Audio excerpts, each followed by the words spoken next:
tiny mice discovered living on a 22,000-foot volcano summit could survive on Mars, scientists claim. The discovery of mice living at the summit of volcanoes in the Andes suggests mammals could live on Mars, according to a new study. Scientists have ruled out any ties between the shock find and ancient Inca rituals and believe the rodents ascended the mountains on their own. They say the ultra-dry, windswept summits of volcanoes in the Atacama Plateau of Chile and Argentina are the closest thing on Earth to the surface of Mars due to the thin atmosphere and freezing temperatures. At their extreme elevations of more than 6,000 meters, that's over 20,000 feet above sea level, experts had concluded that mammalian life simply was not possible that high. But researchers say their discovery of mice in the harsh environment now expands the physical limits of vertebrate life on Earth. Professor Jay Storrs and fellow mountaineer Mario Perez Mamani captured a live specimen of leaf-eared mouse atop the 22,000-foot peak of Lula-Ilaco, a volcano straddling the Chile-Argentinian border, in early 2020.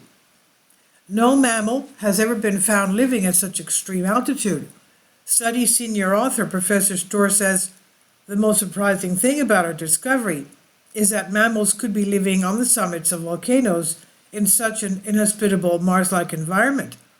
Well-trained mountain climbers can tolerate such extreme elevations during a one-day summit attempt, but the fact that mice are actually living at such elevations demonstrates that we have underestimated the physiological tolerances of small mammals. Professor Storrs, a biologist at University of Nebraska in the U.S., and his colleagues first discovered the mummified mouse on the summit of Volcano by chance when they stumbled across the desiccated corpse at the edge of a rock pile. But now knowing what to look for, they soon turned up others. Professor Storrs says, once my climbing partner and I started searching through the rest of the rocks, we found even 7 more mummies on the same summit. They then started systematically searching the summits of all the Andean volcanoes. They've scored 21 volcano summits, including 18 with elevations above 6,000 meters, and they found 13 mice on the summits of multiple volcanoes with an elevation over 6,000 meters, about over 19,000 feet. In some cases, the mummies were accompanied by skeletal remains of numerous other mice. Radiocarbon dating showed that the mummified mice found on the summits of 2 volcanoes were a few decades old at most. And those from the third site were estimated at 350 years old at most. Genetic analysis of the summit mummies showed that they represent a species of leaf-eared mouse called Philotis vacarum, which is known to occur at lower elevations in the region. Professor Storrs said the discovery of the mouse mummies on the summits of these freezing, wind-scorched volcanic summits was a huge surprise. In combination with our live capture records of mice on the summit and flanks of other high-elevation Andean volcanoes, we are amassing more and more evidence that there are long-term resident populations of mice living at extreme elevations. They said the finds reported on the journal Current Biology raised important questions such as how mammals can live in a barren world of rock, ice, and snow, where the temperatures are never above freezing and there is only around half the oxygen available at sea level. Incas were known to conduct human and animal sacrifice on the summits of Andean peaks over 500 years ago. However, the researchers pointed out that the mummified mice from the volcano summits could not have been transported there by the Incas because given that none are old enough to have coexisted with them.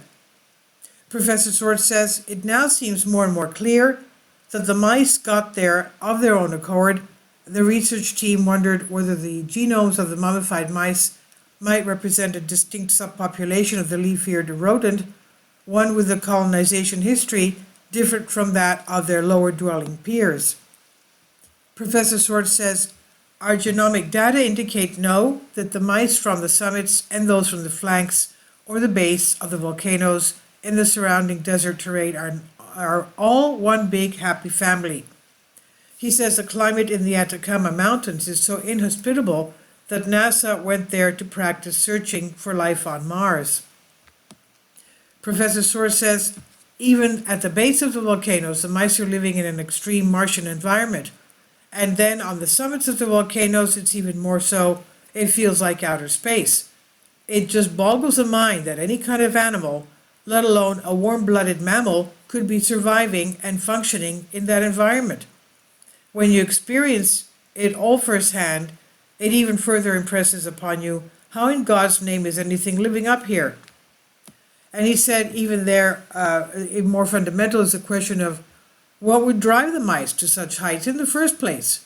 Like most small rodents, the leaf-eared mouse, which grows to about 2 ounces, spends a lot of its time, energy, and attention avoiding predators.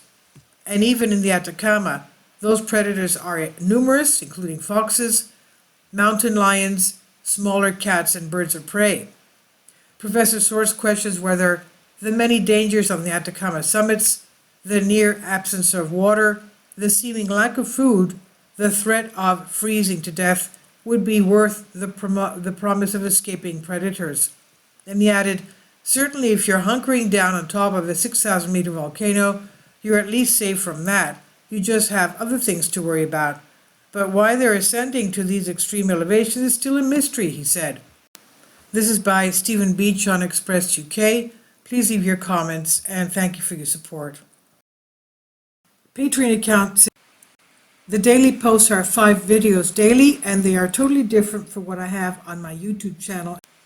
Thank you so much for your support and that you find all my content so interesting. You'll find the Patreon account details in the description box below.